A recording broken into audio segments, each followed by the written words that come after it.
space, told in future tense.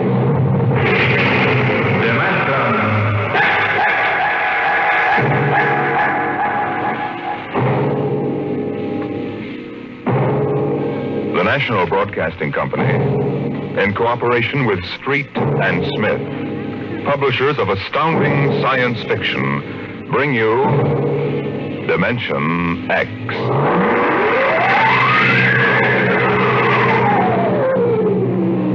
The soundproofed Happy Life home had cost $30,000 installed. It clothed and fed and rocked them to sleep and played and sang and was good to them. Their life purred on from day to day, measured and controlled by the nucleonic thermostats, the iridium sponge servo brains that made the beds and washed down the bathroom floors and made sure the salt cellars flowed freely without clogging. Twice a day, the house paused, rang a quiet bell, and turned precisely 90 degrees on its axis, in order that the view from the Solaroid living room windows might be varied to avoid ennui.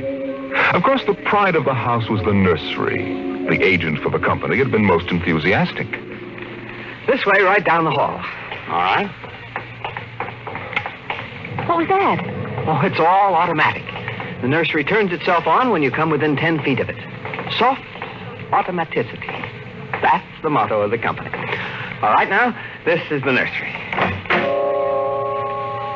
40 feet by 40 feet and 30 feet high. Separate power unit with automatic overload circuit breakers, inspected and approved by the underwriter's laboratory.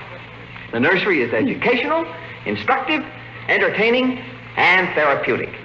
The entire control mechanism is adjusted to the electroencephalographic key of the child. How much does it cost?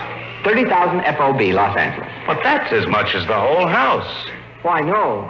But we do want the best for our children, don't we? Oh, yes, we want the best for our children.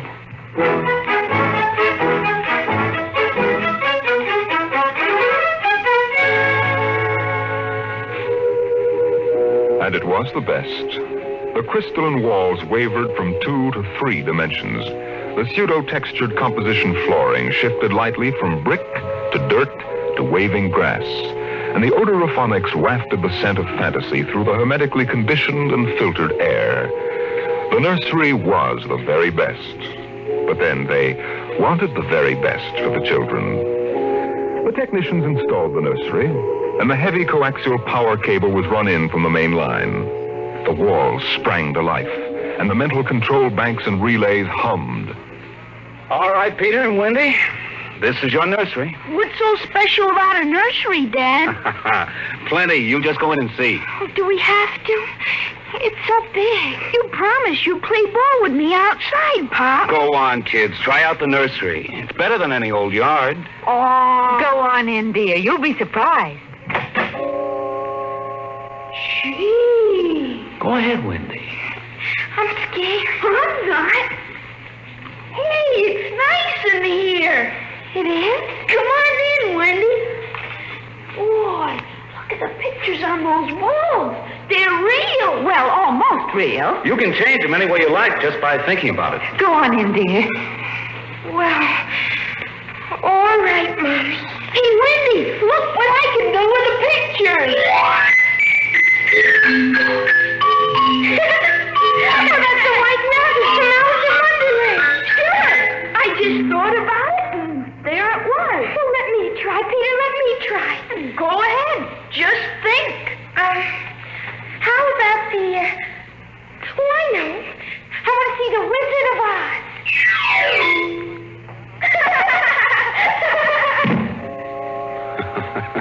Well, dear, there we are. They like it, don't they? Well, why shouldn't they? All they have to do is think, and they've got whatever they want in 3 dimensions. Color, sound, and smell. Oh, think what it would have been like to have a nursery like that when you were a kid. It's nice that we can give them all the advantages. Why, sure. What else are we working for, huh? Right. Well, what do you want to do this evening? Well, the Petersons asked us over for bridge, but... Oh, we don't have to worry about the kids. They'll be all right in the nursery. Come on, Lydia. We deserve a night out.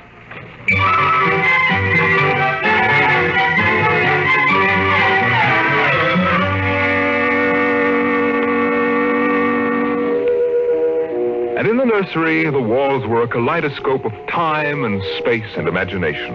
The green forest of Sherwood and quiet forms of Robin and his merry men gave way to the roll of the high seas and the smell of salt in the air as Sir Henry Morgan sailed into the harbor at Jamaica. It's my turn now, Peter. You've got to be fair. It's my turn. Dorothy and the Wizard of Oz followed the yellow brick road round the nursery walls.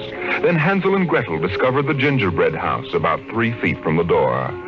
And from a high tower that stretched into the clouds, the little lame prince sailed out over his kingdom. And behind the crystal and quartz walls, the vacuum tubes and grids and banks of mental image tape spun quietly and efficiently, erasing the line between illusion and reality. Of course, the electric bill from Consolidated Utilities was tremendous, but it was worth it. The house went on. The stove hummed happily in the kitchen, making breakfast, dinner, and supper for 4, turning the eggs over lightly and producing popovers electronically calculated by capacity to a 30-volt current and specific gravity. The automatic laundry did the shirts with a medium starch in the collars, except the button-down Oxfords, which had no starch at all. The Happy Life home breathed contentedly as life proceeded with soft automaticity as guaranteed in the brochure and bill of sale. George. George, I wish you'd look at the nursery. Oh, what's wrong with it? Well, I don't know.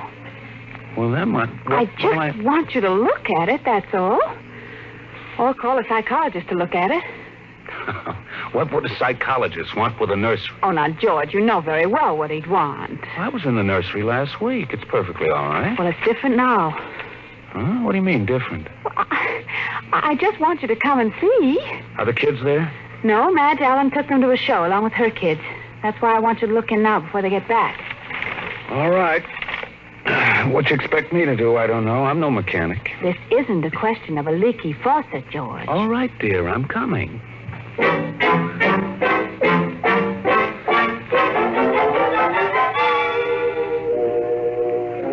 The nursery light flicked on as they came down the hall.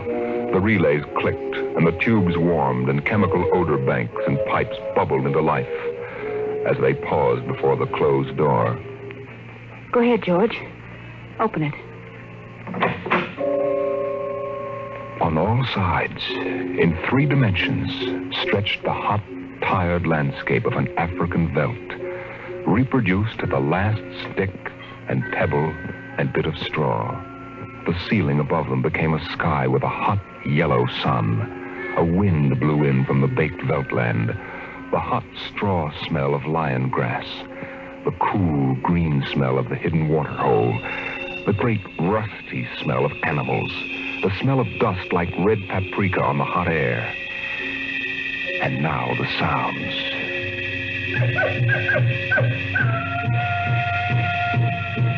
The howl of the jackal in the distance, the thump of distant antelope feet on grassy sod, and the papery rustling of the great vultures that wheeled and circled under the yellow burning sun.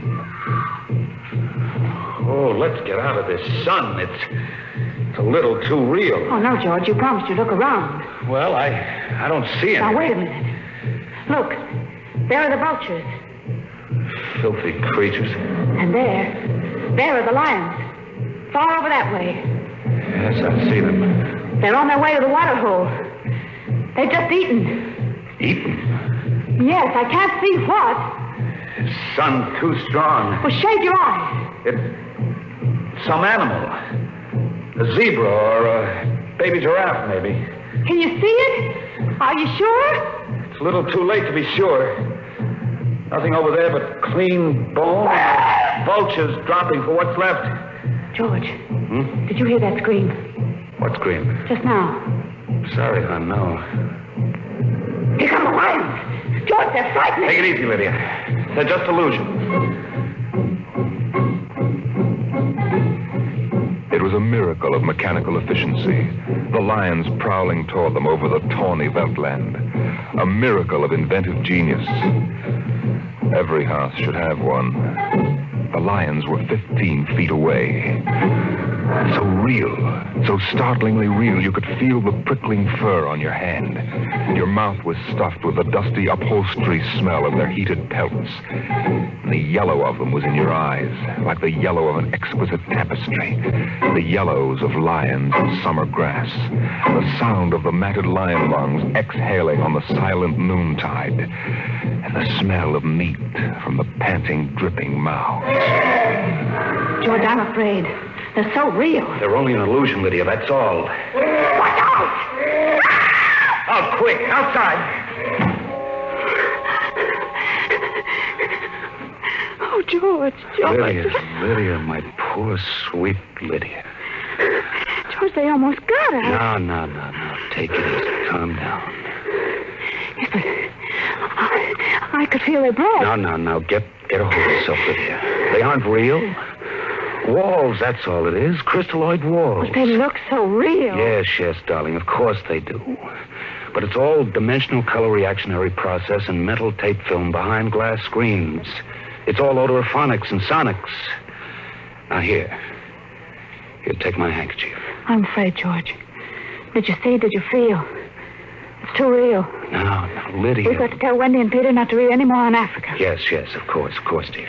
Do you promise? Sure. And lock the nursery for a few days. Oh, now, wait a minute, dear. Let's keep our sense of proportion. George, I want you to lock that place up. Honey, you know how difficult Peter is about that. I punished him last week by locking the nursery for an afternoon, and he threw a tantrum, and Wendy, too. Honey, they live for the nursery. I tell you, it's got to be locked. That's all there is to it. Lydia, you need a rest. Oh, I don't know. Maybe I don't have enough to do. I have too much time to think. All I do is set the menu selector dials at the beginning of the week. But, honey, that's the whole idea. The house is automatic. I know. But couldn't we turn it off for a couple of weeks? Just a couple of weeks and take a vacation. You mean that you want to fry eggs for me? Yes, I do. And darn socks, too. I feel like I don't belong here. The house is wife and mother and maid. How can I compete with the African Veldt? And you, George, you don't know what to do with yourself in the house when you're home. You're drinking too much. Am I? You feel useless, too. Yes, I suppose I do. George. Those lions can't get out of there, can they? Oh, of course not, dear. Now, don't think about it anymore.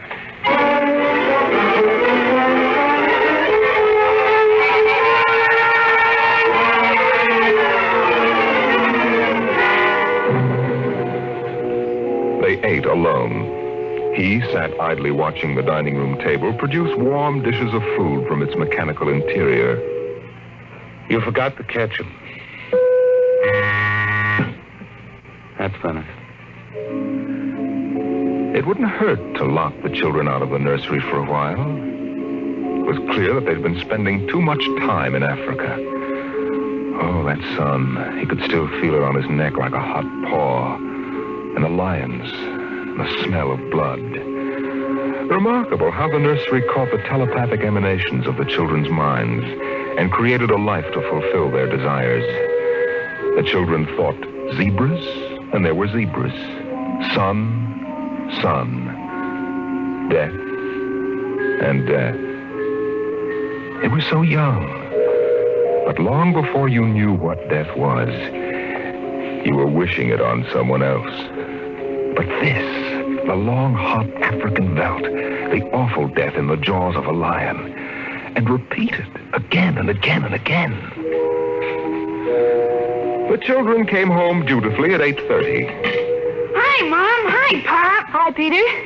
You want something to eat, Wendy? No, thanks. Well, we're just having dessert. We're full of strawberry ice cream. And hot dogs. We'll just sit and watch. Sure. Peter, tell us about the nursery. Nursery? Yes, all about Africa and everything. I don't understand. Your mother and I were just traveling through Africa with rod and reel. There's no Africa in the nursery. Oh, come now, Peter. We know better. I don't remember any Africa. Do you, Wen? Run and see, huh? Sure. I'll be right back. Wendy, come back here. Wendy! She'll be right back, Pop. She doesn't have to. I've seen it. Now, come on. Sure, Pop. Wendy will tell us, though. Could they be lying? We'll see in just a moment. Peter, open the door. See, Daddy? It's not Africa. It's Florida. Like in the yearling. There go the deer, see? It isn't Africa. Yes, I see it isn't. Go to bed. But it isn't 9 o'clock. No, it isn't. You heard me. Go to bed. Okay. Night, Mom. Night, Pop. Good night. Good night, dears. I'll be right in. Lydia, wait a minute. Here, look at this. What is it? This is the corner where the lions were, isn't it? What's that you picked up? It's an old wallet of mine. There's a smell of hot grass on it. The smell of a lion. It's wet with saliva. And it's been chewed. George, those smears are blood. Come on out.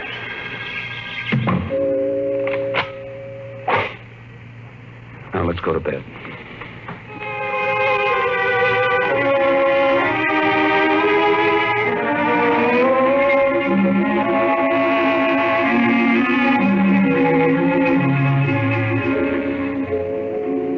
So they went to bed. But in the middle of the night, Lydia was still awake, and she knew her husband was awake. George. Hmm? How did your wallet get in the nursery? I don't know. Wendy must have changed the walls from the African Veldt. Honey, I'm going to keep it locked. Maybe it isn't good for the children. It's supposed to help them work off their neuroses in a harmless way. I'm starting to wonder. We've given the children everything they wanted. My father used to say children are like carpets. They should be stepped on occasionally. We've never lifted a hand. They're spoiled. And we're spoiled. I think I'll have Dr. McLean come tomorrow morning and have a look at Africa. Yes, only it isn't Africa now. It's Florida and the yearling.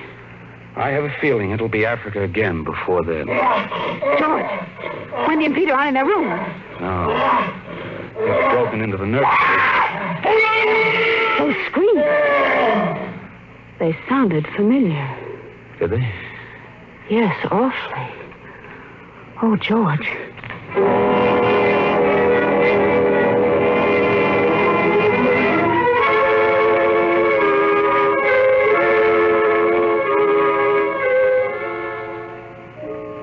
Although their automatic Somno beds tried very hard, the two adults couldn't be rocked to sleep for another hour. A smell of cats was in the night air. And in the morning, the stove cooked French toast, and the dining room table poured the syrup and melted butter. Pop, Yes? you aren't going to lock up the nursery for good, are you? That all depends. On what? On you and your sister? We feel that you should have some variety, dear. If you intersperse this Africa with a little Sweden or China... I thought we were free to play the way we like. Well, you are within reasonable bounds. Well, what's wrong with Africa, Daddy? Oh, so now you admit you've been thinking up Africa, hmm? I wouldn't want the nursery locked up ever. Well, as a matter of fact, we're thinking of turning the whole house off for about a month. Sort of camping out. You mean I'd have to tie my own shoes instead of having my shoe tire do it? And brush my own teeth and comb my own hair and give myself a bath? Well, Wendy, it would be fun for a change, don't you think, dear? No, it'd be awful. I didn't like it when you took out the picture painter last month. Well, that's because I wanted you to learn to paint by yourself. I don't want to do anything but look and listen and smell. What else is there to do? Oh, all right. All right, go play in Africa. Are you going to shut off the house? We're considering it. I don't think you better consider it anymore, Pop. I won't have any threats from you, son. Okay, Pop. Come on, Wendy. Let's get back.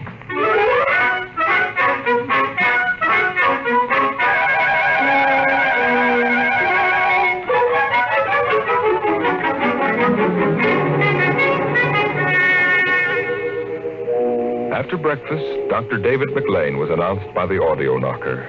And the dining room table, recognizing him as an old friend, poured an extra cup of coffee, light with 4 lumps. I saw the nursery last year, George. It looked all right to me. You didn't notice anything unusual? No. The pattern showed the usual violence, a tendency toward slight paranoia. All children feel persecuted by their parents. Perfectly normal. I locked the nursery and they broke into it last night. I let them stay so they could form the patterns for you to see. There it is. Well, suppose we take a look at it right now.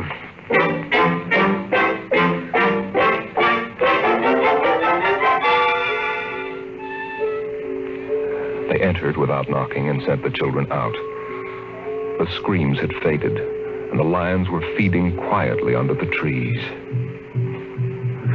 Wish I could see what they're eating. Do you suppose some high-powered binoculars would... Hardly, no. How long has this been going on? A little over a month.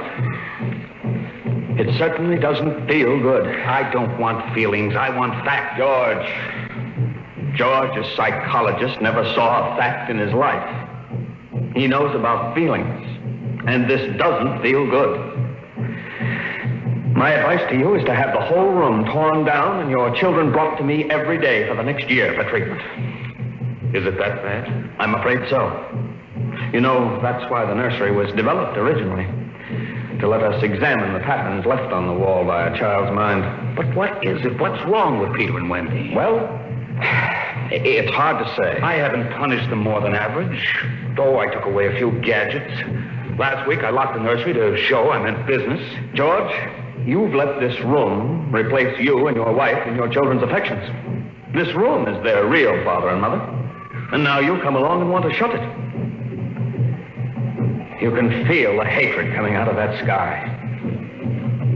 George, turn everything off. The nursery, the automatic kitchen, the whole confounded automatic house. Start now. But won't the shock be too much for the children? I don't want them going any deeper.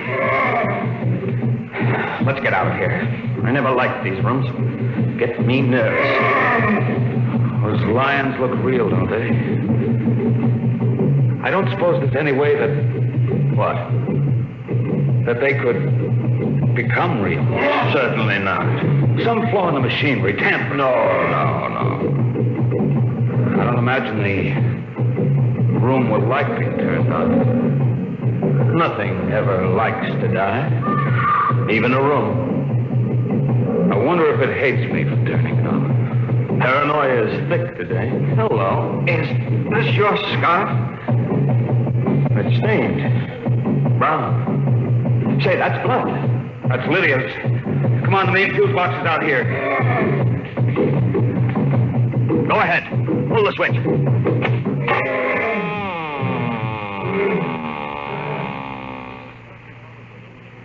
Yeah. It's off.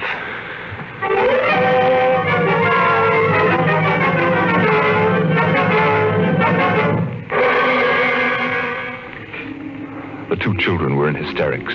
They screamed and kicked and threw things. They yelled and sobbed and swore and jumped on the furniture, weeping. It's off and it stays off.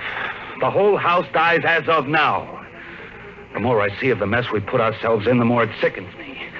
We've been contemplating our electrical, mechanical navels for too long. We need air. Fresh, unfiltered, unconditioned air. He marched around the house, cutting switches and pulling fuses. The stove was disconnected with a roast lamb in the oven and a flapjack still in the air. The heaters, the shoe shiners, the shoelacers, the body scrubbers and swabbers and massagers. He pulled the plugs and shorted out the controls, one after the other. The house became full of electronic corpses. It was a mechanical cemetery, so silent. None of the humming, hidden energy of the machines waiting to function at the tap of a button. And by the still dining room table, its radionic insides dead and currentless, Peter wailed at the house. Don't let them do it. Don't let Pom kill everything. I hate you, Pop. I hate you. Peter, please. Insults won't get you anywhere. I wish you were dead. We were for a long while. Now we're going to start really living. One more, Daddy. Just one more. Oh, Wendy, one honey. More minute of the nursery. That's all. Just one more minute. George. George, it can't hurt, really. Oh, all right. Only shut up. 1 minute. And that's the end. Forever. Gee, thanks, Pop. Thanks. Then we're going on a vacation. Dr. McLean is coming in a half hour to help us out. Lydia, turn on the nursery. Now, remember, kids, it'll be just for 1 minute. Oh, boy. Come on, Wendy. Come on. Thanks, Daddy. Thanks a lot. Just 1 minute, remember. Oh, where'd I put those suitcases? Lydia! Don't shout, George. I'm right here. Oh, did you leave them alone in the nursery? Well, I've got to get ready, George. Oh, that awful Africa. What can they see in it? Well, in an hour, we'll be on our way to Iowa. What prompted us to buy a nightmare like that? Pride, I guess. We had the money and we were foolish. I guess we'd better get them out of there before they get involved with those beasts again. Pa!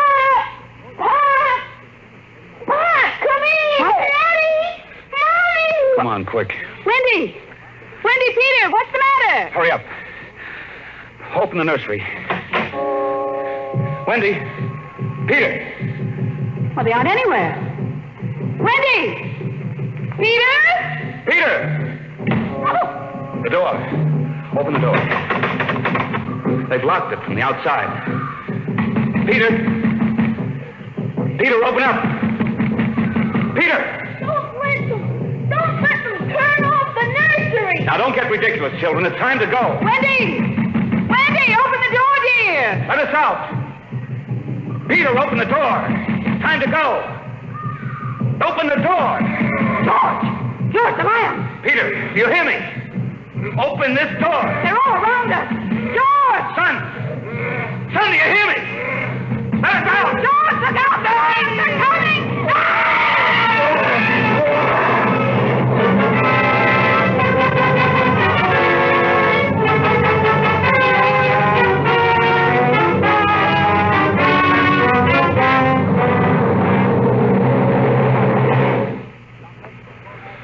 When Dr. David McLean came a half hour later, he found the two children in the nursery sitting in the center of the open glade, eating a picnic lunch. Beyond them was the water hole in the yellow Veldt land. Above was the hot sun. Dr. McLean saw at a distance the lions fighting and clawing, and then settling down to feed in silence under the shady trees. Hi, kids. Where are your mom and dad? Oh, they'll be here directly. Good. We've got to get going. He squinted at the lions with his hands up to his eyes. Now they were done feeding. They moved to the water hole to drink. A shadow flickered as the vultures dropped down from the blazing sky to finish what the lions had left. Dr. McLean. Dr. McLean, Huh? What? have a cup of tea?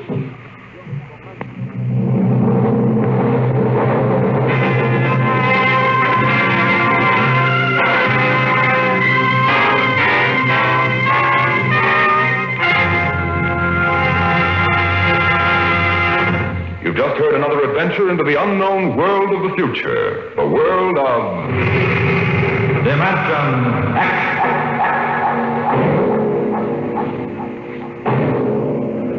How soon we actually build a spaceship to conquer the stars depends upon many factors, not the least of which is a man with the overwhelming desire to create such a ship and the power to have it done. Next week, we tell the story of such a man as Dimension X brings you Nelson Bond's The Vital Factor.